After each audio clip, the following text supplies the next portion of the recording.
قل إن كنتم تحبون الله فاتبعوني يحببكم الله ويغفر لكم ذنوبكم والله غفور رحيم قل أطيعوا الله والرسول فإن تولوا فإن الله لا يحب الكافرين. السلام عليكم ورحمة الله وبركاته. إن الحمد لله نحمده ونستعينه ونستغفره ونعوذ بالله من شرور أنفسنا ومن سيئات أعمالنا، من يهده الله فلا مضل له ومن يضلل فلا هادي له، وأشهد أن لا إله إلا الله وحده لا شريك له، وأشهد أن محمدًا عبده ورسوله. يا أيها الذين آمنوا اتقوا الله حق تقاته ولا تموتن إلا وأنتم مسلمون. يا أيها الناس اتقوا ربكم الذي خلقكم من نفس واحدة وخلق منها زوجها وبث منهما رجالا كثيرا ونساء، واتقوا الله الذي تساءلون به والأرحام إن الله كان عليكم رقيبا. يا أيها الذين آمنوا اتقوا الله وقولوا قولا سديدا يصلح لكم أعمالكم ويغفر لكم ذنوبكم، ومن يطع الله ورسوله فقد فاز فوزا عظيما. وقال تعالى في مقام آخر: يرفع الله الذين آمنوا منكم والذين أوتوا العلم درجات. وقال النبي صلى الله عليه وسلم: من يرد الله به خيرا يفقهه في الدين. رب اشرح لي صدري ويسر لي أمري واحلل عقدة من لساني يفقه قولي. سبحانك لا علم لنا إلا ما علمتنا إنك أنت العليم الحكيم. صدر جلسہ امیر صوبائی جمعیت الحدیث مولانا سعید احمد صاحب بستوی حفظہ اللہ، جماعت المسلمین محصرہ کے امیر و ذمہ داران حفظہم اللہ، ونی اور اطراف سے تشریف لائے ہوئے دوست و احباب، خواتین و حضرات، میرے لیے بڑی سعادت کی بات ہے کہ آج 12 ربیع الاول 1434 ہجری رائے گڑھ کے اس خطے میں آپ سے علم اور اس کے تقاضے کے موضوع پہ گفتگو کروں۔ دوستوں اور ساتھیوں، عزیزوں اور بزرگوں، آج ہندوستان کے مختلف شہروں میں اور شہروں کے مختلف محلوں میں انتہائی دھوم سے عید میلاد النبی کا جشن منایا گیا۔ علم اور اس کے تقاضے پہ گفتگو کرنے سے پہلے ایک نظر اس پہ ڈال لیں گے، اگر علم ہے اور اس کا تقاضا بندہ پورا کرے تو کیا یہ جشن باقی رہے گا؟ اور اگر علم نہیں ہے، علم کے بغیر یہ جشن منایا جائے تو کیا یہ گمراہی کا راستہ نہیں ہے؟ اللہ نے فرمایا: والعصر ان الانسان لفی خسر الا الذین آمنوا وعملوا الصالحات وتواصوا بالحق وتواصوا بالصبر۔ قسم ہے زمانے کی، یقیناً ہر انسان خسارے میں ہے مگر وہ لوگ جو ایمان لائے اور عمل صالح کرتے رہے اور سچ اور حق بات کی وصیت کرتے رہے اور صبر کرتے رہے۔ علم کا پہلا درجہ کہ بندہ علم حاصل کرے۔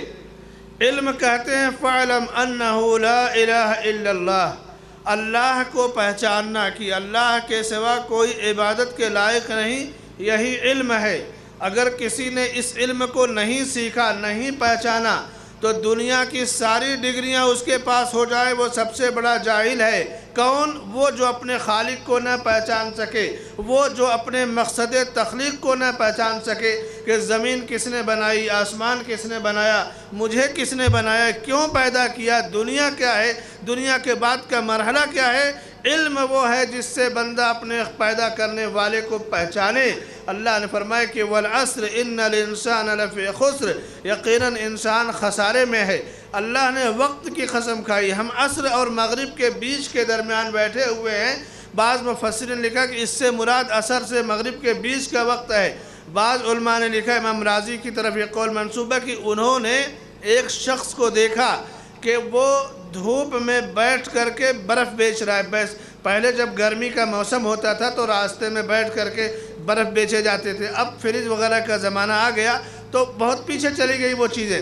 کہہ رہا کہ لوگوں جلدی سے میرا برف خرید لو ورنہ یہ گل جائے گا.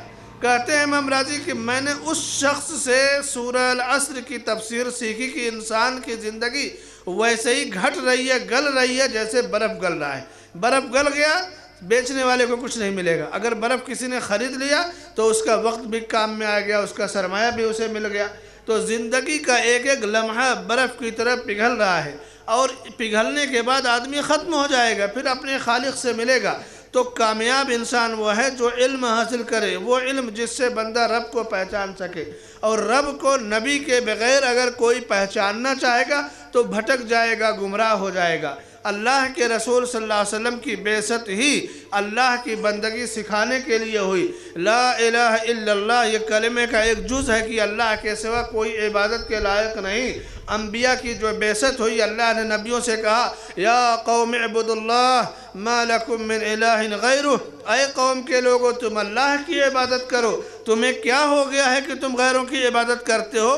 عبادت اللہ کی جائے گی. سارے انبیاء نے توحید کی دعوت دی لیکن عبادت منمانی نہیں کی جائے گی, بلکہ کلمے کا جو دوسرا جز ہے محمد الرسول اللہ, محمد صلی اللہ علیہ وسلم اللہ کے رسول ہیں. اللہ کی عبادت کا, اللہ کی بندگی کا جو طریقہ محمد رسول اللہ صلی اللہ علیہ وسلم نے سکھایا ہے, اسی طریقے پہ جب ہم عبادت کریں گے تو وہ لا الہ الا اللہ کے تقاضے کو پورا کرے گی. اور اگر ہم نے لا الہ الا اللہ کا اقرار کیا اور عبادت میں منمانی کر دی تو وہ عبادت ہمارے لیے وبال جان اور مصیبت بن جائے گی. میلاد النبی منانے والے اگر عبادت سمجھ کر کے کرتے ہیں تو وہ جان لیں کہ محمد رسول اللہ کا اقرار یہ سکھاتا ہے, یہ تعلیم دیتا ہے کہ ہمارے سامنے اس عبادت کا ثبوت محمد رسول اللہ صلی اللہ علیہ وسلم کی سنت سے ہونا چاہیے.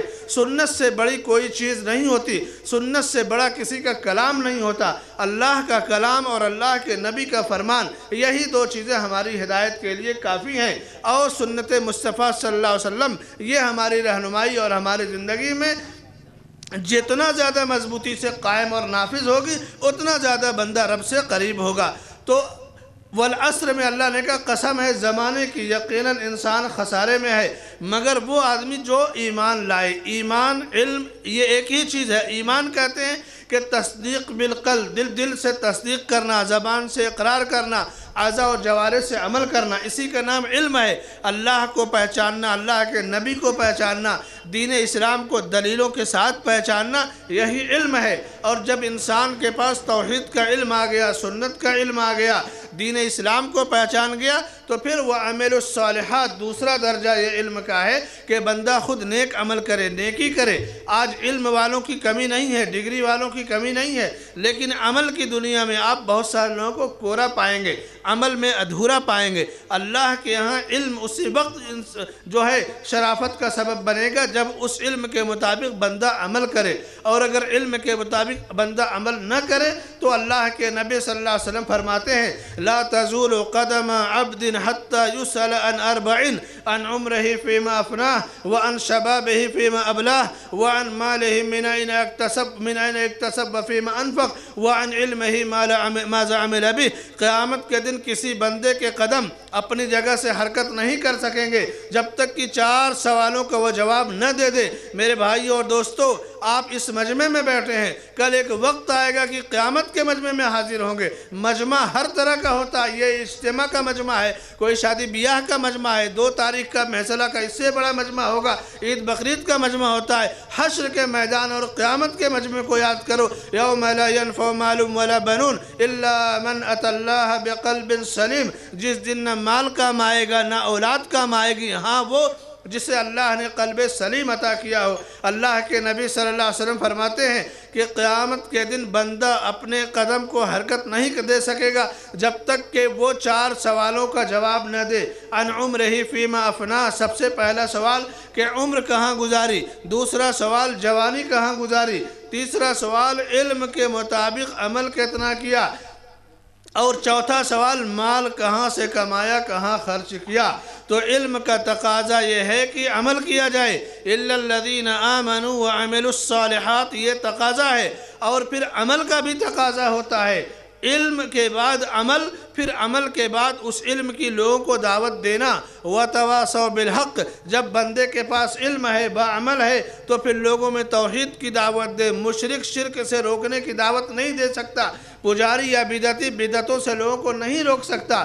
توحید کی دعوت دینے کے لیے موحد ہونا ضروری ہے، سنت کی دعوت دینے کے لیے سنت کی پیروی کرنا ضروری ہے۔ تو علم کے بعد عمل کا درجہ ہے، عمل کے بعد اس عمل کے لوگوں میں دعوت دی جائے، اور اس کے بعد جب کوئی دعوت دیتا ہے تو دعوت کا جو مقام ہے، اللہ کے نبی صلی اللہ علیہ وسلم نے فرمایا من دعا الی ھدی کان لہ من الاجر مثل اجور من تبعہ، جس نے کسی کو ہدایت کی طرف دعوت دی، بھلائی کی دعوت دی، تو بھلائی پہ قائم رہنے والے کو اتنا ہی اجر ملے گا جتنا اجر اس بھلائی کی دعوت دینے والے کو ملے گا، اور عمل کرنے والے کے اجر میں سے کمی نہیں کی جائے گی۔ اور جس نے کسی کو برائی کی دعوت دی تو برائی کرنے والے کو جتنا گناہ ملے گا اتنا ہی گناہ اس برائی کا راستہ بتانے والے کو ملے گا۔ تو دعوت کا مقام بھی بڑا ہے، اور بے عملی اور بری دعوت کی سزا بھی بہت سخت ہے۔ آج دنیا میں کوئی شرک کی دعوت دے رہا ہے، کوئی کفر کی دعوت دے رہا ہے، کوئی بدعت کی دندنا کر کے دعوت دے رہا ہے، کہیں اباحیت کی دعوت ہے، کہیں تحلل ہے، کہیں بے پردگی ہے، کہیں فحاشی ہے، کہیں دنیا میں الگ الگ انداز کی دعوتیں دی جا رہی ہیں، کوئی الحاد کی دعوت دے رہا ہے، کوئی سیکولرزم کی دعوت دے رہا ہے۔ مسلمانوں اور بزرگوں اور دوستوں، یہ جان لو کہ توحید ہی یہی کامیابی کا جو ہے سبب ہے، اور شرک سے برا کوئی گناہ نہیں۔ ان اللہ لا یغفر ان یشرک بہ ویغفر ما دون ذلک لمن یشاء، اللہ کبھی بھی شرک کو نہیں معاف کرے گا، شرک کے سوا جس گناہ کو چاہے گا معاف کر دے گا۔ انہ من یشرک باللہ فقد حرم اللہ علیہ الجنہ ومأواہ النار وما للظالمین من انصار، اللہ نے مشرکوں پر جنت حرام کر دی، اس کا ٹھکانہ جہنم ہے، اور ظالموں کا کوئی مددگار نہیں ہوگا۔ اگر کسی قبر پہ سجدہ کرنے والے کے پاس، کسی درگاہ کے پجاری کے پاس آپ جائیں اور اس سے آپ یہ سوال کریں آج کے اس دور میں کہ میرے بھائی میں آپ سے ایک سوال کرنے آیا ہوں، وہ کہے گا کیا سوال ہے؟ تو آپ سوال کریں کہ آپ یہ بتاؤ کہ سب سے بڑا گناہ کیا ہے؟ تو فوراً کہے گا شرک کرنا ہے۔ اگر اس سے یہ کہو کہ شرک کی کبھی معافی ہوگی، وہ کہے گا نہیں۔ آج بھی مشرک بھی، پجاری بھی یہی جواب دے گا، لیکن وہ شرک میں واقع ہوتا ہے۔ ایسے ہی لوگوں کے بارے میں اللہ نے کہا وَمَا يُؤْمِنُ أَكْثَرُهُمْ بِاللَّهِ إِلَّا وَهُمْ مُشْرِكُونَ، لوگوں کی ایک بڑی تعداد اللہ پر ایمان تو رکھتی ہے، مگر ایمان کے باوجود اپنے عمل کے ذریعے وہ شرک کر رہے ہوتے ہیں۔ تو علم کا تقاضا عمل ہے، اور عمل کا تقاضا دعوت ہے، اور دعوت جب دیں گے تو ایسا نہیں کہ کوئی کہے گا لاؤ مٹھائی کھلا لو، استقبال کر لو، نہیں۔ دعوت میں اب آپ دیکھیں کہ توحید کی سنت کی دعوت دی جاتی ہے تو کیا کہا جاتا ہے؟ ارے یہ تو امریکہ کے ایجنٹ ہیں، کوئی کہے گا یہ تو اہل حدیث جو ہے یہودیوں کے ایجنٹ ہیں، کوئی کہے گا سعودیہ سے پیسہ ملتا ہے، کوئی کہے گا غیر مقلد ہے، کوئی کہے گا یہ ان کو جو ہے دہشت گرد ہے۔ کتنے کیسے الزامات لگائے جاتے ہیں؟ یہ سارے الزامات توحید کی دعوت کی وجہ سے لگائے جاتے ہیں۔ کیوں؟ اللہ نے اسی لیے کہا وَعَمِلُوا الصَّالِحَاتِ وَتَوَاصَوْا بِالْحَقِّ وَتَوَاصَوْا بِالصَّبْرِ، حق کی جب دعوت دیں گے تو مشکلات آئیں گی، پھر وہاں صبر کی ضرورت ہے۔ إِنَّمَا يُوَفَّى الصَّابِرُونَ أَجْرَهُمْ بِغَيْرِ حِسَاب، اللہ نے فرمایا کہ صبر کرنے والوں کو بلا حساب بدلہ دیا جائے گا۔ تو یہ ہے علم کا تقاضا کہ بندہ عمل کرے، پھر عمل کی دعوت دے، پھر دعوت میں آنے والی مشکلات پر صبر کرے۔ لیکن آج دنیا میں معاملہ ایسا ہے کہ لوگ علم حاصل نہیں کرنا چاہیں گے، عمل بھی نہیں کرنا چاہیں گے، لیکن دعوت دینا، تقریریں کرنا اور الگ الگ پروگرام کرنا یہ عام ہو گیا، لیکن علم اور عمل ہماری زندگی سے ختم ہوتے جا رہا ہے، جبکہ اللہ نے اپنے نبی محمد عربی صلی اللہ علیہ وسلم کو دعوت دینے کا پہلے حکم نہیں دیا۔ ام المومنین عائشہ صدیقہ رضی اللہ عنہ کہتی ہیں کہ اللہ کے رسول صلی اللہ علیہ وسلم پر پہلے وحی جب آنا شروع ہوئی تو آپ اچھے خواب دیکھتے، جو خواب آپ دیکھتے تھے رات کو وہ صبح میں بالکل سچ ہو کر کے سامنے آ جاتا۔ اس کے بعد پھر آپ تنہائی پسند ہو گئے، پھر غار حرا میں جا کر عبادت کرتے، اور اس کے بعد ایک دن آیا کہ رب کا فرشتہ آ کر کے اس نے کہا اقرا، آپ نے کہا ما انا بقارئی، میں پڑھنا نہیں جانتا۔ اس نے کہا پھر کہا اقرا، تو آپ نے کہا میں پڑھنا نہیں جانتا۔ سینے سے دبوچا اور زور سے دبوچا اور کہا اقرا بسم ربک الذی خلق، خلق الانسان من علق، اقرا وربک الاکرم الذی علم بالقلم، علم الانسان ما لم يعلم۔ اور یہ 5 آیتیں نازل ہوئیں۔ اللہ کے نبی صلی اللہ علیہ وسلم گھبرا گئے، اتنا گھبرائے کہ واپس جب حضرت خدیجہ رضی اللہ عنہ کے پاس آئے تو کہا کہ زملونی زملونی لقد خشیت علی نفسی، مجھے چادر اڑا دو۔ آپ پر کپکپی طاری ہو گئی، گھبراہٹ طاری ہو گئی، کہا کہ مجھے تو اپنی جان کا خطرہ محسوس ہو رہا ہے۔ چادر اڑا دی گئی۔ جب کپکپی اور گھبراہٹ ختم ہو گئی تو آپ صلی اللہ علیہ وسلم نے پوری تفصیل بیان کی۔ حضرت خدیجہ نے آپ کو صبر دیا، صبر اور دلاسا دلایا، کلا واللہ لا یخزیک اللہ ابدا، ہرگز نہیں، اللہ آپ جیسے لوگوں کو کبھی رسوا نہیں کرتا۔ آپ تو بے کسوں کا بوجھ ڈھوتے ہیں، یتیموں کے کام آتے ہیں، بیواؤں کے آنسو پوچھتے ہیں، اللہ ایسے لوگوں کو رسوا نہیں کرے گا۔ پھر ورقہ ابن نوفل کے پاس لے گئی جو آپ کے چچا زاد بھائی تھے اور عبرانی زبان میں توریت کے بہت بڑے عالم تھے۔ کہا کہ ذرا سا اپنے چچا زاد سے آپ تفصیل سن لیجئے۔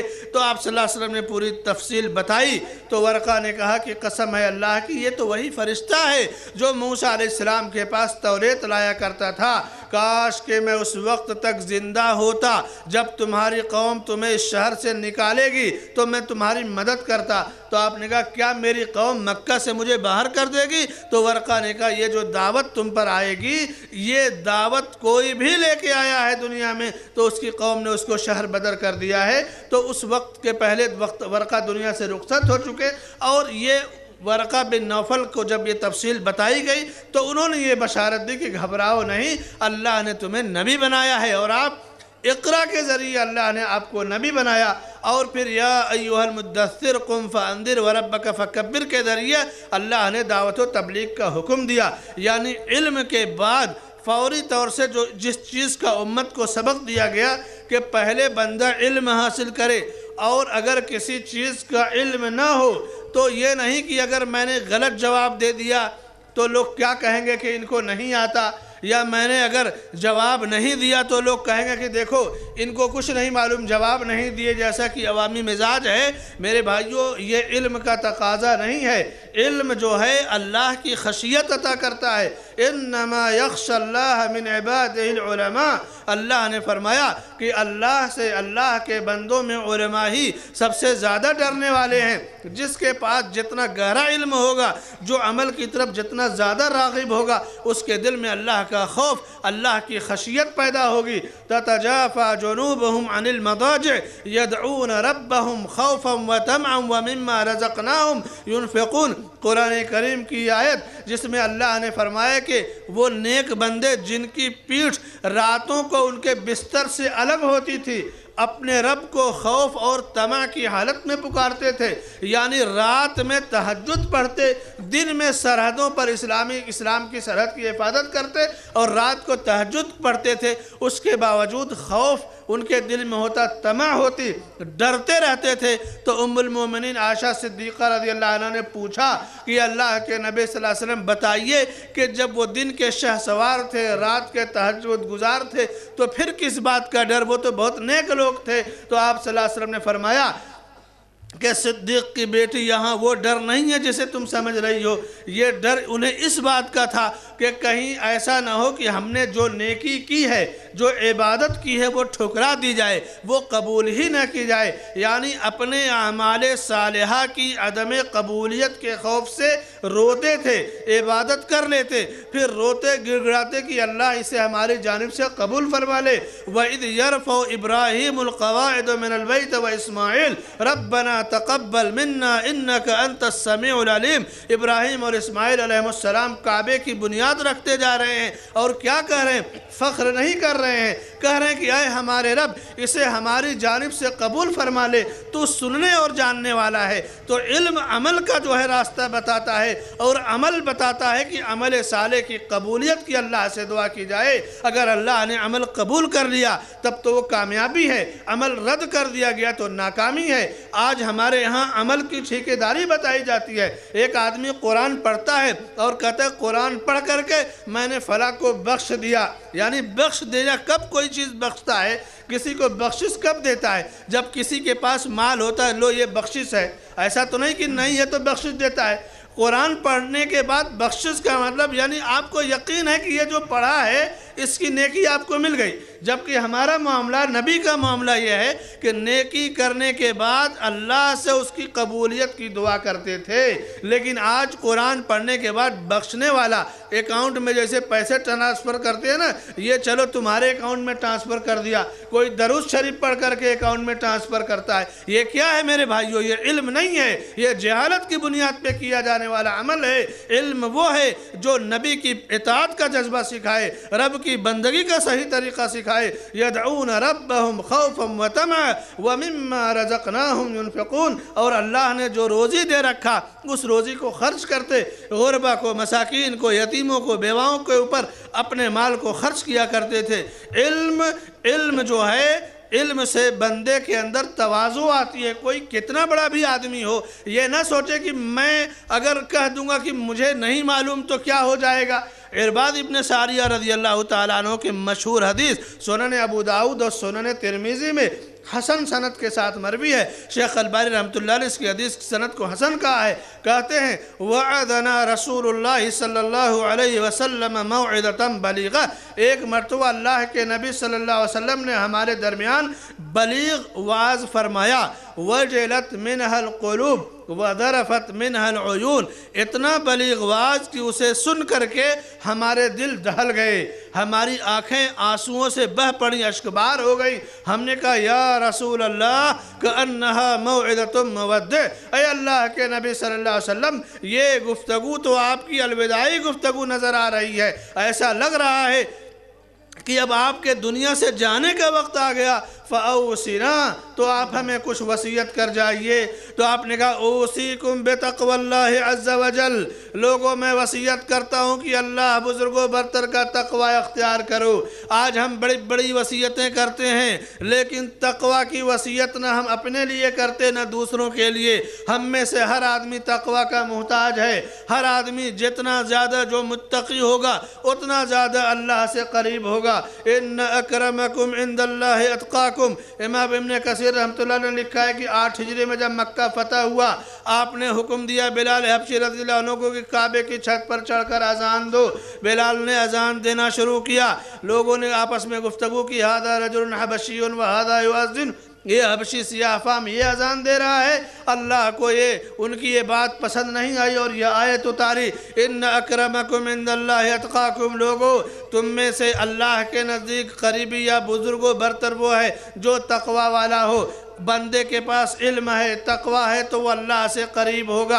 وَمَن يَتَّقِ اللَّهَ يَجْعَلْ لَهُ مَخْرَجًا وَيَرْزُقْهُ مِنْ حَيْثُ لَا يَحْتَسِبُ، جو اللہ سے ڈرتا ہے، جس کے دل میں اللہ کا تقوی ہوتا ہے، اللہ اس کے لیے مصیبتوں سے نجات کا راستہ پیدا کر دیتا ہے۔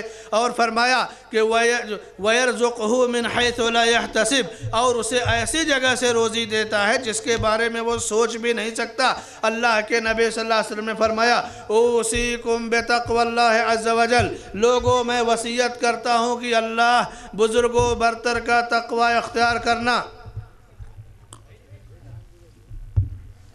والسمع والطاعہ، اور امیر کی اطاعت کرنا، وَإِن تَأَمَّرَ عَلَيْكُمْ عَبْدٌ، اور اگر تمہارے اوپر کوئی غلام بھی امیر بنا دیا جائے اس کی اطاعت کرنا، اور فرمایا فَإِنَّهُ مَن يَعِشْ مِنْكُمْ فَسَيَرَى اخْتِلَافًا كَثِيرًا، سنو تم میں سے جو میرے بعد زندہ رہے گا. یہ حدیث بتا رہی ہے کہ کچھ لوگ اس مجلس میں ایسے تھے جو آپ کی زندگی میں دنیا سے چلے گئے، کچھ آپ کی وفات کے بعد تک زندہ رہے. کہا فَسَيَرَى اخْتِلَافًا كَثِيرًا، تو بہت زیادہ اختلاف دیکھے گا. اختلاف جب آئے تو یہ مت دیکھنا کہ کدھر جبے زیادہ ہیں، کدھر پگڑیاں زیادہ ہیں، کدھر جھنڈیاں زیادہ ہیں. نہیں، اس سے تمہارا اختلاف حل نہیں ہوگا.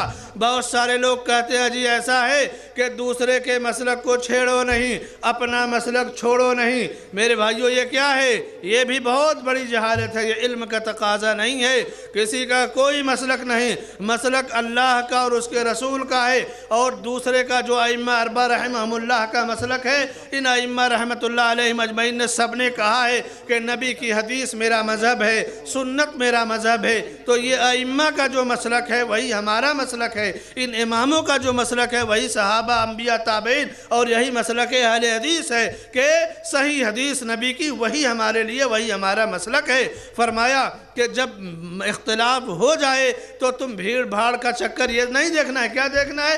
علیکم بسنتی، تم میری سنت سے چمٹ جانا، سنت کو لازم پکڑ لینا. وسنت الخلفاء الراشدین المہدیین، اور میرے ہدایت یاب خلفاء راشدین کی سنت سے چمٹ جانا. عضوا علیہا بالنواجذ، مضبوطی سے پکڑ لو، دانتوں سے جکڑ لو. ایاکم بمحدثات الامور، خبردار دین میں نئے نئے کاموں سے بچو، اس لیے کہ ہر بدعت گمراہی ہے، گمراہی جہنم میں لے جانے والا عمل ہے. میرے بھائیوں اور دوستو، علم یہی ہے کہ بندہ سنت کی پیروی کرے، کتاب پر چلے، نبی سے اپنے تعلقات کو مضبوط کرے. اور اگر کوئی یہ سوچے کہ میں نے یہ کہہ دیا کہ مجھے نہیں پتا تو بے عزتی ہو جائے گی، اسے سوچنا چاہیے کہ قرآن میں جب سب سے پہلی وحی آئی، جبرائیل نے کہا اقرا، تو ہمارے نبی صلی اللہ علیہ وسلم نے کیا جواب دیا؟ کیا جواب دیا؟ کہا کہ ما انا بقاری، میں پڑھنا نہیں جانتا. یہ پہلا پیغام اس امت کو دیا جا رہا ہے کہ علم کا تقاضا ہے کہ اگر نہیں جانتے تو کہہ دو کہ میں نہیں جانتا. بغیر علم کے اگر کسی نے دعوت دی تو گمراہی کی طرف لے کے جائے گا. آج یہی معاملہ ہے، علم نہیں ہے. آدمی کسی کی قصے کی، کہانی کی کتابیں لکھ کر کے جیب میں ڈھوئے گا، بغل میں دبا کے دنیا میں دعوت کا کام کرے گا. قرآن و سنت کے علم سے وہ خالی ہوتا ہے. تو کیا ہوگا؟ جہاں قرآن کا علم نہیں، سنت کا علم نہیں، اس علم میں کوئی خیر نہیں. علم کا تقاضا عمل ہے، تواضع ہے. آپ صلی اللہ علیہ وسلم نے پہلا جو جواب دیا کہ میں پڑھنا نہیں جانتا، یہ امت کے لیے سبق ہے کہ علم نہیں ہے تو تواضع اختیار کا تو نہیں جانتا. فَاسْأَلُوا أَهْلَ الذِّكْرِ إِن كُنتُمْ لَا تَعْلَمُونَ، اگر نہیں جانتے تو جاننے والوں سے پوچھ لو. اللہ کے رسول صلی اللہ علیہ وسلم کی وفات ہوئی، صحابہ کرام میں اختلاف ہوا. سب سے پہلا اختلاف نبی کی وفات کے بعد سب سے بڑا اختلاف یہی ہوا، اور عام اختلاف نہیں تھا. ایسا اختلاف کہ ایسا لگا کہ تلوار چل جائے گی دونوں فریق کے درمیان. کیا تھا؟ ایک طبقہ کہہ رہا کہ نبی کی وفات ہی نہیں ہوئی، دوسرا فریق کہہ رہا نہیں نبی کی وفات ہو گئی. اختلاف تھا کہ نہیں؟ کتنا بڑا اختلاف تھا. حضرت عمر رضی اللہ عنہ جیسے صحابی نے کہا کہ اگر کسی نے یہ کہا کہ نبی کی وفات ہو گئی تو گردن جو ہے اس کی قلم کر دوں گا، تلوار سے اڑا دوں گا. لیکن حضرت عمر کیا اپنی ضد پر قائم رہے؟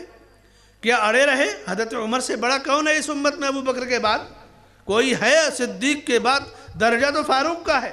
لیکن جب ابو بکر رضی اللہ عنہ نے کہا کہ قرآن میں اللہ نے فرمایا ہے وَمَا مُحَمَّدٌ إِلَّا رَسُولٌ قد خلت من قبله الرسل أفإن مات أو قتل انقلبتم على أعقابكم ومن ينقلب على عقبيه فلن يضر الله شيئا وسيجزي الله الشاكرين. پھر خطبہ دیا أما بعد فمن كان منكم يعبد الله فإن الله حي لا يموت ومن كان منكم يعبد محمدا فإن محمدا قد مات. سنو، محمد صلی اللہ علیہ وسلم تو بس ایک رسول تھے، جیسے آدم علیہ السلام آئے اللہ کے نبی تھے، نوح ایک رسول تھے آئے چلے گئے، موسیٰ علیہ السلام رسول تھے آئے چلے گئے، عیسیٰ علیہ السلام رسول تھے آئے چلے گئے، ابراہیم علیہ السلام رسول تھے آئے چلے گئے، اسی سلسلے کی آخری کڑی محمد صلی اللہ علیہ وسلم تھے، آئے اور چلے گئے۔ سنو تم میں سے جو اللہ کی عبادت کرتا تھا وہ جان لے کہ فَإِنَّ اللَّهَ حَيٌّ لَا يَمُوتُ، اللہ زندہ رہنے والا ہے، اسے کبھی موت نہیں آئے گی۔ وَمَنْ كَانَ مِنْكُمْ يَعْبُدُ مُحَمَّدًا فَإِنَّ مُحَمَّدًا قَدْ مَاتَ، تم میں سے جو محمد صلی اللہ علیہ وسلم کی عبادت کرتا تھا وہ جان لے کہ محمد صلی اللہ علیہ وسلم کی وفات ہو گئی، مر چکے۔ مات کا لفظ استعمال کیا گیا۔ حضرت عمر رضی اللہ عنہ کہتے ہیں کہ مجھے یقین ہو گیا کہ نبی کی وفات ہو گئی۔ کہتے ہیں مجھے تو ایسا محسوس ہوا کہ آج ہی یہ آیت اتری۔ کون کہہ رہا ہے؟ امت کے فاروق کہہ رہے ہیں، جن کے بارے میں آقا صلی اللہ علیہ وسلم نے فرمایا کہ اگر میرے بعد کوئی نبی ہوتا تو عمر ہوتے، جس گلی سے عمر گزر جاتے ہیں شیطان بھاگ جاتا ہے۔ یہ ان کا حال تھا میرے بھائیوں۔ ایک آیت اور ایک حدیث پڑھی گئی، اطمینان ہو گیا۔ اسی وقت امت میں دوسرا بڑا اختلاف پیدا ہوا، اور بڑا اختلاف کہ نبی کے بعد خلیفہ کون ہوگا، جانشین کس کو بنایا جائے گا۔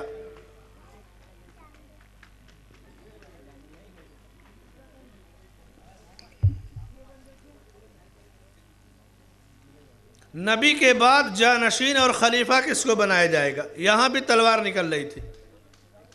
کسی نے کہا اوس سے، کسی نے خجرت سے، کسی نے کہا فلاں فلاں قبیلے سے، تلواریں نکلنے والی بات تھی۔ کیسے اختلاف حل ہوا؟ ابو بکر صدیق رضی اللہ عنہ نے حدیث پیش کیا، میں نے نبی صلی اللہ علیہ وسلم سے سنا ہے کہ الائمۃ من قریش، امام اور خلیفہ قریش کا ہوگا۔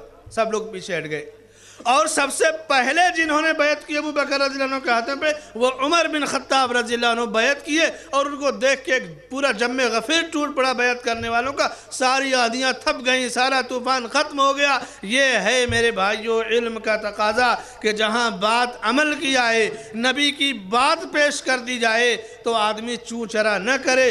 انما كان قول المؤمنین اذا دعوا الى اللہ ورسولہ ان یقولوا سمعنا واطعنا، مومن کی بات اور شان تو یہ ہونی چاہیے کہ جب اسے اللہ اور اس کے رسول کی طرف بلایا جائے تو یہ نہ کہے کہ میں سوچوں گا، میں دیکھوں گا، میں پوچھوں گا، نہیں، کیا کہے؟ سمعنا واطعنا، ہم نے سن لیا اور ہم نے مان لیا۔ اور اگر ایسا نہیں کیا تو کیا ہوگا جانتے ہیں؟ فَلْيَحْذَرِ الَّذِينَ يُخَالِفُونَ عَنْ أَمْرِهِ أَن تُصِيبَهُمْ فِتْنَةٌ أَوْ يُصِيبَهُمْ عَذَابٌ أَلِيمٌ، جو لوگ نبی کے حکم کی مخالفت کرتے ہیں انہیں اس بات سے ڈرنا چاہیے کہ کہیں ایسا نہ ہو کہ وہ کسی فتنے کا شکار ہو جائیں یا کوئی دردناک عذاب انہیں آ کر گھیر لے۔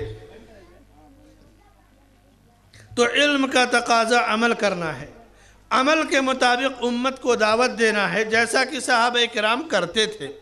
اس کے علاوہ اور بہت سارے اختلافات آئے، جیسے اسامہ کو بھیجنے کا، مانعین زکوٰۃ سے قتال کا، پوری تفصیل ہے اس کی۔ یہاں میں ایک دو تین مثالوں کے ذریعے بتا رہا ہوں کہ جب جہاں جس چیز کی ضرورت پڑی، امت اختلاف میں پڑی، تو پھر رائے اور قیاس سے مسائل حل نہیں کیے گئے، بلکہ سنت مصطفیٰ صلی اللہ علیہ وسلم کی روشنی میں مسائل حل کر لیے گئے۔ اور علیکم بسنتی وسنت الخلفاء الراشدین المہدیین میں اسی کا اللہ کے نبی صلی اللہ علیہ وسلم نے پیغام دیا ہے کہ علم جب ہو جائے، جہاں عمل کا تقاضا ہو بندہ عمل کرے۔ ایک مرتبہ ایک عورت ابو بکر صدیق رضی اللہ عنہ کے پاس آئی، کہا کہ مجھے وراثت چاہیے، دادی کی میراث۔ ایک دادی آئی کہ میں فلاں کی دادی ہوں، مجھے وراثت چاہیے۔ ابو بکر صدیق نے کہا کہ دادی کو وراثت میں حصہ نہیں ملتا ہے، پوتے کی وراثت میں دادی کا کچھ نہیں ہے، جاؤ لوٹا دیا۔ کس نے ایسا کیا؟ امت میں نبی کے بعد اونچا درجہ کس کا ہے؟ حضرت علی رضی اللہ عنہ کہتے تھے ایوہ الناس خیر الخلائق بعد الانبیاء ابو بکر ثم عمر۔ یہ حضرت علی رضی اللہ عنہ کا قول ہے کہ لوگوں پوری مخلوق میں، پوری کائنات میں انبیاء کے بعد سب سے اونچا درجہ ابو بکر کا ہے، پھر عمر کا ہے۔ ابو بکر نے واپس کر دیا، دادی کی میراث میں حصہ نہیں ہے۔ اس کے بعد کچھ صحابہ کرام نے گواہی دی کہ نہیں، ہم نے نبی صلی اللہ علیہ وسلم سے سنا ہے کہ دادی کو چھٹا حصہ آپ نے دلایا ہے، ملے گا۔ تو ابو بکر رضی اللہ عنہ نے اپنے فتوے سے رجوع کیا اور دادی کو چھٹا حصہ دلایا۔ ہے یہ جرات؟ آج ہمارے ہاں اگر کوئی جھوٹ بول دے تو جھوٹ کی تعویل کرے گا، غلطیاں کر جائے تو غلطیوں کی تعویل کرے گا۔ ایسا نہیں ہے کہ انہیں کچھ نہیں آتا، انہیں سب آتا ہے، انہیں سب آتا ہے۔ ایک مرتبہ سعودیہ میں زلفی میں ایک جگہ ہم لوگ ایک پروگرام میں اسی طرح بیٹھے ہوئے تھے، ہمارے ملک کے بڑے مشہور عالم مولانا سیف الرحمن مبارک پوری رحمۃ اللہ علیہ درس دے رہے تھے۔ میں وہاں سے 60-70 کلومیٹر دوری پر تھا، مولانا کو گاڑی سے لانا لے جانا، بہرحال کافی دنوں تک وہاں جب تک زلفی میں تھے ہم لوگ قریب میں تھے، میں درس میں بیٹھا تھا۔ مولانا جب توحید و سنت کی بات کی تو 2-3 آدمی کھڑے ہو گئے، مولانا صاحب آپ یہ جو باتیں کہہ رہے ہیں کیا ہمارے انڈیا پاکستان کے مولوی بڑے بڑے لوگ یہ باتیں نہیں جانتے، یہ حدیث نہیں جانتے؟ ایسا تو نہیں کہ آپ سعودیہ والی حدیث پیش کر رہے ہیں اور انڈیا والی حدیث کیوں نہیں پیش کرتے؟ دیکھیں ذہنیت، سوچ۔ تو مولانا اللہ تعالیٰ ان کو جزائے خیر دے کہا کہ دیکھو ایسا نہیں ہے، میں یہ نہیں کہتا کہ وہ علماء نہیں جانتے، وہ علماء سب جانتے ہیں۔ اللہ نے یہود کہاں جا ذکر کیا کہ یہود اللہ کے نبی صلی اللہ علیہ وسلم کو کیا نہیں پہچانتے تھے؟ جانتے تھے۔ الذین آتیناہم الکتاب یعرفونہ کما یعرفون ابناءہم، جن کو ہم نے کتاب دیا ہے یہ نبی کو، ہمارے نبی کو ایسے پہچانتے جیسے آدمی اپنے بچوں کو پہچانتا ہے۔ کسی کے 10 بچے ہو تو بچوں کو پہچاننے میں غلطی کرے گا؟ اسی طرح علماء حق کو پہچانتے ہیں، لیکن تعصب کی وجہ سے، حرص کی وجہ سے، حسد کی وجہ سے حق کو جاننے کے باوجود نہ قبول کرتے ہیں نہ لوگوں کو اس کی دعوت دیتے ہیں۔ یہ بڑا خطرناک معاملہ ہے میرے بھائیو اور دوستو۔ حق کو قبول کرنا، حق کی دعوت دینا اور فوری طور سے اسے قبول کرنا اور اس پر عمل کرنا، پھیلانا، یہ امت میں مطلوب ہے اور اسی کا اللہ کے نبی صلی اللہ علیہ وسلم نے ہمیں حکم دیا ہے۔ علامہ ابن قیم رحمۃ اللہ علیہ بڑے مشہور عالم ہیں، ان کی ایک کتاب ہے الطرق الحکمیہ فی السیاست الشرعیہ۔ اس میں انہوں نے لکھا ہے کہ ایک شخص کو گرفتار کر کے حضرت علی رضی اللہ عنہ کی عدالت میں پیش کیا گیا۔ ایک آدمی کو گرفتار کیا گیا، اس کے ہاتھ میں خون لگا ہوا تھا اور ہاتھ میں چھری بھی تھی اور خون لگا ہوا تھا۔ اور کہاں سے گرفتار کیا گیا؟ ایک لاش کے پاس سے گرفتار کیا گیا۔ اب کوئی لاش کے پاس سے پکڑا جائے، ہاتھ میں خون میں چھری ہو، خون لگا ہو تو کیا ہے؟ واضح ہے کہ یہ قاتل ہے۔ اس سے پوچھا گیا تو اس نے کہا میں نے قتل کیا ہے، اور قتل کی سزا جو ہے نافذ کر دی گئی کہ بھائی جاؤ اس کو جو ہے سنگسار کر دو، رجم کر دو، جو اس کی سزا ہے، قصاص میں قتل کر دو۔ لے گئے قتل کرنے کے لیے۔ ابھی قتل کا مرحلہ شروع ہونے والا تھا کہ ایک آدمی دوڑا دوڑا آیا اور کہا رک جاؤ، تم جس شخص کے قتل کے جرم میں اسے قتل کرنے جا رہے ہو اس کا قاتل وہ نہیں بلکہ میں ہوں، مجھے قتل کیا جائے۔ اب تو بہت بڑا مسئلہ ہو گیا۔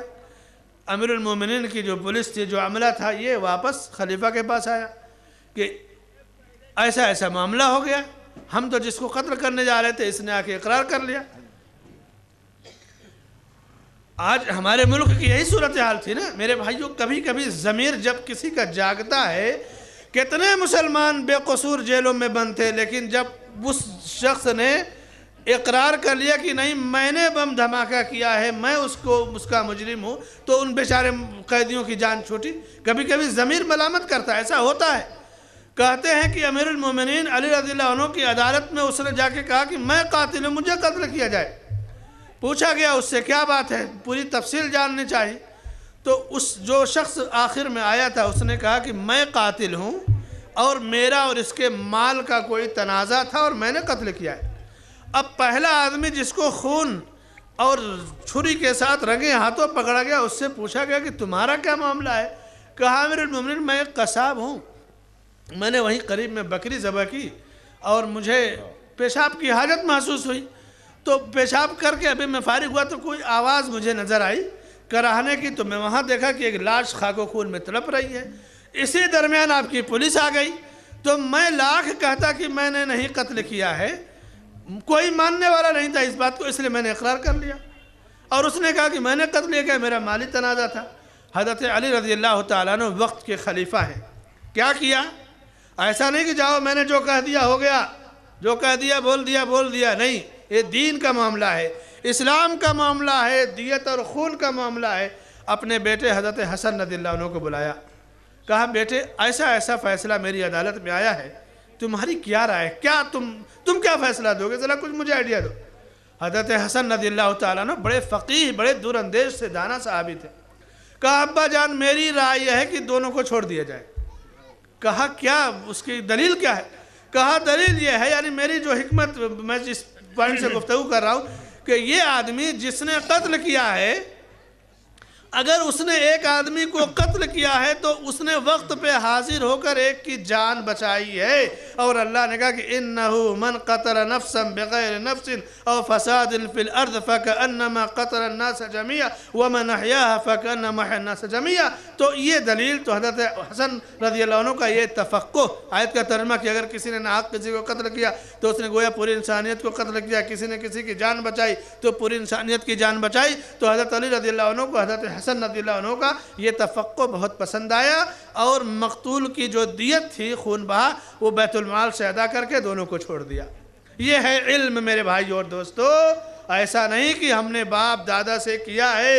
اِنَّا وَجَدْنَا آبَاءَنَا كَانُوا لَهَا عَابِدِينَ، یہ مشرکین کا جواب تھا جو ابراہیم علیہ السلام کو دیا، اور آج جتنے بدعتی پجاری یہ یہی جواب دیں گے، ہم باپ دادا سے کرتے آئے اسے کیسے چھوڑ سکتے ہیں، جبکہ اللہ کہہ رہا ہے کہ سمعنا وَأَطَعْنَا، یہ مومن کا جواب ہونا چاہیے۔ اور مشرکین کا جواب تھا اِنَّا وَجَدْنَا آبَاءَنَا كَانُوا لَهَا عَابِدِينَ۔ تو یہ حضرت حسن رضی اللہ تعالیٰ عنہ کا یہ تفقہ علی رضی اللہ عنہ کو پسند آیا اور دونوں کو چھوڑ دیا۔ تو یہ ہے میرے بھائیوں علم کا معاملہ، کہ علم میں تواضع بھی ہونی چاہیے، عمل کا بھی جذبہ ہونا چاہیے، دوسرے کی تفقہ، دوسرے کی فقہ اور دوسرے کی رائے سے فائدہ اٹھانا چاہیے۔ اور اسی لیے اس امت میں جو ائمہ کرام رحمہم اللہ تھے، یہ امت کے بہت بڑے علماء تھے جن کی تواضع و تقوی یہ تھا کہ کہہ دیتے کہ نبی کی صحیح حدیث جب آ جائے تو میری بات دیوار پہ مات دو، یہ تواضع و تقوی تھا۔ لیکن آج ہمارا معاملہ یہ ہے کہ ہم کہتے نہیں، ہم جو چیز فالو کریں وہی درست ہے، تم غلط ہو، تمہاری حدیث صحیح نہیں۔ کبھی کوئی حدیث کو برا بھلا کہہ دیا، کبھی کسی نے صحابی کو برا بھلا کہہ دیا، ایسے واقعات آتے ہیں۔ اللہ کے نبی صلی اللہ علیہ وسلم نے فرمایا کہ من یرید اللہ بہ خیرا یفقہہ فی الدین، اللہ جس کے ساتھ بھلائی چاہتا ہے اسے دین کی سمجھ دے دیتا ہے۔ شیخ ابن باز رحمۃ اللہ علیہ عام طور سے اس کی جب یہ حدیث پیش کرتے تو جملہ کہتے معنی ذالک ان الذی ما اراد اللہ بہ خیرا لم یفقہہ فی الدین۔ اس آیت کا معنی یہی بالکل واضح ہے کہ اللہ نے جس کے ساتھ بھلائی کا ارادہ نہیں کیا اس کو دین کی کوئی سمجھ بھی نہیں ملتی، جیسے کہ تیسا، بالکل اسی طرح پتھر کی لکیر کی طرح باپ دادا کے نقش قدم پر رہتا ہے اور کچھ نہیں حق کو قبول کرتا۔ لیکن جب کسی کے ساتھ بھلائی چاہتا ہے تو اللہ اسے دین کی سمجھ دیتا ہے، اور یہی ہے قُلْ هَلْ يَسْتَوِي الَّذِينَ يَعْلَمُونَ وَالَّذِينَ لَا يَعْلَمُونَ، کہہ دیجئے کیا جاننے والے اور نہ جاننے والے کیا دونوں برابر ہو سکتے ہیں؟ وَاعْتَصِمُوا بِحَبْلِ اللَّهِ جَمِيعًا وَلَا تَفَرَّقُوا، کہہ دیجئے تم لوگ اللہ کی رسی کو مضبوطی سے پکڑ لو، فرقوں میں مت بٹو، اور اللہ کی اس نعمت کو یاد کرو اِذْ كُنْتُمْ عَلَى شَفَا حُفْرَةٍ مِّنَ النَّارِ، جب تم جہنم کے بالکل دہانے پہ پہنچ گئے تھے، فَأَنْقَذَكُم مِّنْهَا، تو اللہ نے تمہیں اس سے بچایا۔ یہ اللہ کی نعمت ہے کہ اللہ نے ہمیں توحید کی برکت دی۔ شرک یہ اختلاف ہے، توحید یہ اتحاد کی دعوت دینے والا عمل ہے۔ ایک آدمی بدعتوں میں ملوث ہے، شرکیات کر رہا ہے، جب اس کے سامنے توحید کی دعوت دی جائے کہے گا دیکھو یہ فتنہ پھیلا رہا ہے، یہ لوگوں میں لڑائی جھگڑا کر رہا ہے، گھروں میں اس کی وجہ سے اختلاف ہوگا۔ اسے نہیں پتا کہ اختلاف پھیل چکا ہے، فتنہ پھیل چکا ہے، لیکن یہ توحید کی دعوت سے یہ فتنہ مٹنے والا ہے۔ فتنہ تو موجود ہے پہلے سے، شرک سے بڑا فتنہ کیا ہوگا، بدعت سے بڑا فتنہ کون سا ہو سکتا ہے؟ تو فتنہ موجود ہے، اور بہت سارے لوگ کہتے ہیں ایسا ہے کہ جہاں جب علماء کو بدنام کریں گے، جہاں علماء ہوتے ہیں وہیں اختلاف ہوتا ہے۔ دیکھو ہمارے پاس عالم نہیں، ہمارے پاس اختلاف نہیں۔ میرے بھائیو، اختلاف میں کوئی حرج نہیں۔ اگر کسی کے کسی نظریے سے، کسی بات سے، مسئلے سے اختلاف کرے تو کوئی حرج نہیں ہے۔ اختلاف واقع ہوا اور ہوگا، قیامت تک اختلاف ہوگا۔ اختلاف کا حل کیا ہے؟ سنت کی طرف رجوع کیا جائے۔ لیکن اگر اس اختلاف کے نتیجے میں اگر آدمی فرقوں میں بٹ گیا تو یہ تباہی ہے۔ اختلاف واقع ہوگا، اختلاف کا حل یہ ہے کہ سنت سے جڑ کر کے اختلاف سے آدمی کو اپنے آپ کو نکال لے۔ لیکن اس اختلاف کے نتیجے میں اگر تفرقے بازی، فرقے اور تحزب اور گروہ بندیاں ہو گئی تو پھر ظاہر سی بات ہے کہ وہ اختلاف اس کے لیے وبال جان اور مصیبت کا سبب بن گیا۔ لیکن وہ اختلاف کی مسئلہ کو سمجھنا چاہ رہا ہے، دلیل چاہ رہا ہے، مزید اطمینان چاہ رہا ہے، سنت کے اور قریب ہو گیا، تو یہ اختلاف تو واقع ہوگا۔ یہ تو نبی صلی اللہ علیہ وسلم کی پیشین گوئی ہے۔ اسی لیے اللہ نے فرمایا شہد اللہ انہ لا الہ الا هو والملائکۃ واولو العلم قائما بالقسط لا الہ الا هو العزیز الحکیم۔ اللہ تعالیٰ گواہی دیتا ہے، اس کے فرشتے گواہی دیتے ہیں، اور اہل علم گواہی دیتے ہیں کہ اللہ کے سوا کوئی معبود نہیں۔ یہ گواہی کون دیتا ہے؟ اللہ خود گواہ ہے، اللہ کے فرشتے گواہ ہیں، اور سارے اہل علم گواہ ہیں کہ لا الہ الا ہو، اللہ کے سوا کوئی عبادت کے لائق نہیں، کوئی معبود برحق نہیں۔ لیکن آج کتنا بدنصیب ہے مسلمان کہ اللہ کی گواہی کو ٹھکرا دیا، اللہ کے فرشتوں کی گواہی کو ٹھکرا دیا، اللہ کے علماء کی گواہی کو ٹھکرا دیا، اور اللہ کی الوہیت میں غیروں کو شریک کر لیا۔ مدد مانگنا ہوا تو یا غوث المدد کا بیٹھا، نماز پڑھنا ہوا تو صلاۃ فاطمیہ اور صلاۃ خواجہ پڑھنا شروع کر دیا، سجدہ کرنا ہوا تو قبروں کے آگے جھک گیا۔ کتنا بدنصیب ہے، کتنا کھلا ہوا شرک ہے، اور اللہ کی گواہی کو بھی یہ نہیں مان رہا ہے، اللہ کے فرشتوں کی گواہی نہیں مان رہا ہے۔ کہاں وہ، کس زمین میں وہ زندہ رہے گا؟ اللہ کے ہاں کس ملک کو لے کر کے وہ جائے گا؟ یہ ہے میرے بھائیو اور دوستو علم کا تقاضا کہ بندہ رب کو پہچانے۔ اور علم کی دو قسم ہیں، ایک فرض عین، ایک فرض کفایہ۔ فرض عین وہ علم جس کے ذریعے بندہ توحید کو پہچانے، مثلا نماز کا طریقہ، وضو کا طریقہ، یہ سب کو جاننا ضروری ہے۔ لیکن انجیکشن لگانے کا طریقہ، بلڈنگ کا نقشہ بنانے کا طریقہ، اور اسی طرح سے اور جو دوسرے علوم ہیں، ڈاکٹر کے، انجینئر کے، اور میکینیکل انجینئر، اور الگ الگ، یہ ضروری نہیں ہے کہ سب لوگ جانیں۔ لیکن نماز، وضو، طہارت، یہ وہ علم ہے جس کا سیکھنا فرض عین ہے۔ توحید کا علم سیکھنا فرض عین ہے، اور علم نبوی کے ذریعے ہی بندہ اپنے اس علم کو سیکھ سکتا ہے۔ اللہ کے رسول صلی اللہ علیہ وسلم فرماتے ہیں کہ ان انبیاء اپنی وراثت میں درہم و دینار نہیں چھوڑتے، علم چھوڑتے ہیں، اور جس نے علم شرعی حاصل کر لیا اس کو گویا انبیاء کی وراثت سے ایک بہت بڑا حصہ مل گیا۔ اور اللہ نے ایسے ہی علم کے بارے میں کہا قُلْ هَلْ يَسْتَوِي الَّذِينَ يَعْلَمُونَ وَالَّذِينَ لَا يَعْلَمُونَ۔ ایک عالم کی عبادت علی وجہ البصیرہ ہوتی ہے، علی وجہ البینہ ہوتی ہے، اور ایک جاہل کی عبادت بس بزرگوں سے سنا، پیروں سے سنا، غلط یا غلط۔ اس لیے عبادت کرنے سے پہلے عبادتیں توقیفی ہوتی ہیں۔ عبادت کا طریقہ، عبادت کا حکم اور طریقہ یہ اللہ کی طرف سے نازل ہوتا ہے، اس میں اپنی جانب سے اجتہاد کی کوئی گنجائش نہیں ہے۔ 12 ربیع الاول کا عمل ہمارے بھائی عبادت سمجھ کر کرتے ہیں، اور بات بھی سمجھ میں آتی ہے کہ ہمارے ان بھائیوں کو نبی سے محبت ہے، اس میں شبہ بھی نہیں کیا جا سکتا۔ لیکن نبی سے محبت کا تقاضا یہی ہے کہ نبی کی سنت کی پیروی کی جائے۔ عبادت سمجھ کر رہے ہیں تو اس عبادت کا ثبوت بھی اللہ کے رسول صلی اللہ علیہ وسلم اور صحابہ سے ہونا چاہیے۔ ہمیں کسی کی محبت پر شبہ کا حق نہیں ہے، لیکن اس کا جو ظاہری عمل ہے سنت سے اس کی دلیل مانگنے کا حق ہے کہ میرے بھائیوں اس عمل کی دلیل لاؤ۔ سارے مسلمان مل کر کے نبی سے محبت اسی انداز میں کریں اگر دلیل مل جاتی ہے۔ دلیل نہیں ہے تو ہمیں کہنے دیا جائے کہ امام الانبیاء صلی اللہ علیہ وسلم نے فرمایا من احدث